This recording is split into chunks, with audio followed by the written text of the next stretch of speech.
అయోధ్య రామయ్యకు తెలంగాణలోని సిరిసిల్లకు చెందిన ఓ వ్యక్తి అదిరిపోయే కానుక ఇవ్వడానికి సిద్ధమయ్యాడు.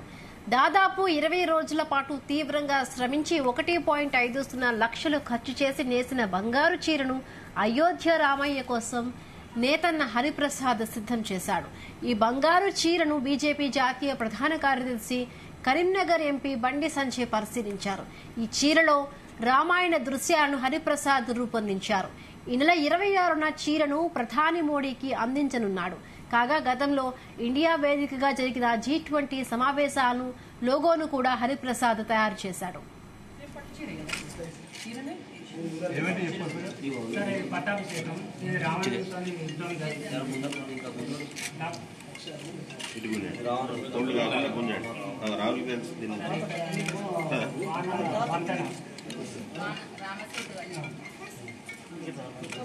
హనుమంతుని కలిసింది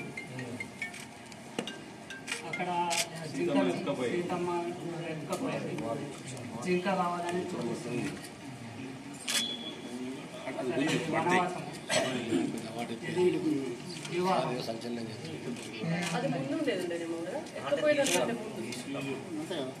వనవాసం విద్యలు నేర్చుకుంటుంది. ఇక్కడ పుట్టింది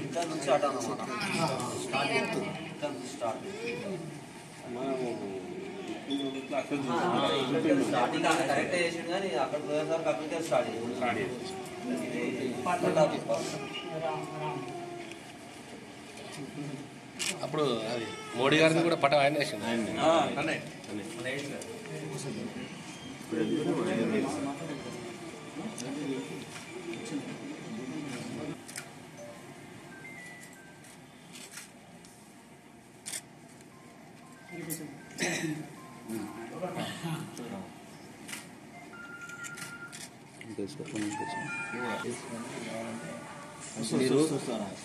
మీరు తీసుకోండి. ఇది కింద ఉన్నది గీడు ఇట్లా పట్టుకుంటే అది పైకి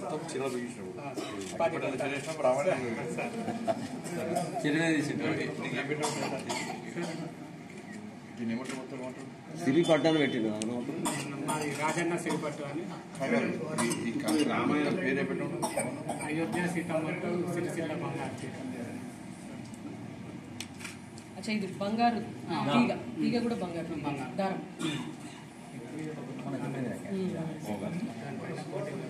ఇది ఒక 1000 రూపాయలు ఉంటే 5000 రూపాయలు ఉంటుంది.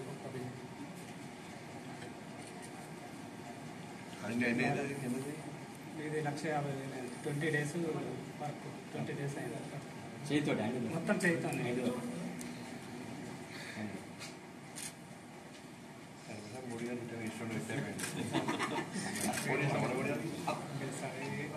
మోడీ సార్ రాజన్న సిరిసిల్ల జిల్లాకు సంబంధించి చేనేత కళాకారుడు హరిప్రసాద్ గతంలో కూడా G20 లోగోను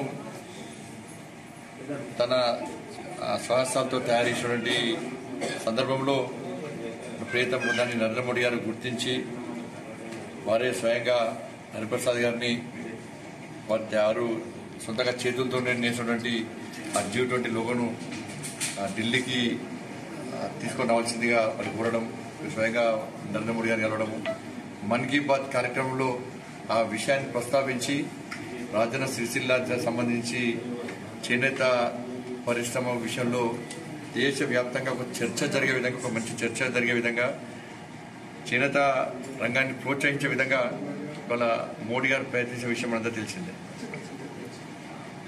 ఈ నెల 22వ తారీఖు నాడు అయోధ్య రాముల వారి ప్రాణప్రతిష్ఠ కార్యక్రమం సందర్భంగా తిరిగి హరిప్రసాద్ గారు రాజన్న సిరిసిల్ల జిల్లా అయోధ్య రాముల వారికి రాజన్న సిరిసిల్ల జిల్లా బంగారు చీర దాన్ని అందించడానికి వారి చేతులతో అయోధ్య రామాయణకు సంబంధించి రాములవారి పట్టాభిషేకాన్ని మొత్తం రాములవారి జన్మ నుంచి వచ్చి పట్టాభిషేకం వరకు కూడా అన్ని విషయాలను ఆ చీరలో పొందుపరచడం, దాన్ని అయోధ్య రాములవారికి అందించాలని చెప్పి ఆలోచనతో నరేంద్ర మోడీ గారికి చెప్పాలనే ఉద్దేశంతో, వారికి అందించాలనే ఉద్దేశంతో వారు ఉన్నారు కాబట్టి తప్పకుండా నా వంతు ప్రయత్నం చేస్తా. ఈ విషయాన్ని నరేంద్ర మోడీ గారి తీసుకెళ్లే ప్రయత్నం చేస్తా. గతంలో అగ్గిపెట్టెలో చీర తయారు చేసిన ఘనత రాజన్న సిరిసిల్ల జిల్లా కార్మికులు. ఏదైనా కూడా వీళ్ళని ప్రోత్సహించాల్సిన బాధ్యత ఉంది కాబట్టి కనీసం నరేంద్ర మోడీ గారు లాంటి వ్యక్తులు ఈ రంగాన్ని విషయంలో ఒక్కసారి వాళ్ళ నోటి ద్వారా మాట్లాడితే మనకు ప్రోత్సాహం సంతోషం కలుగుతుంది కాబట్టి తప్పకుండా ఈ విషయాన్ని కూడా నరేంద్ర మోడీ గారి దృష్టికి తీసుకొచ్చే ప్రయత్నం చేస్తాం. రాజన్న సిరిసిల్ల జిల్లాకు సంబంధించి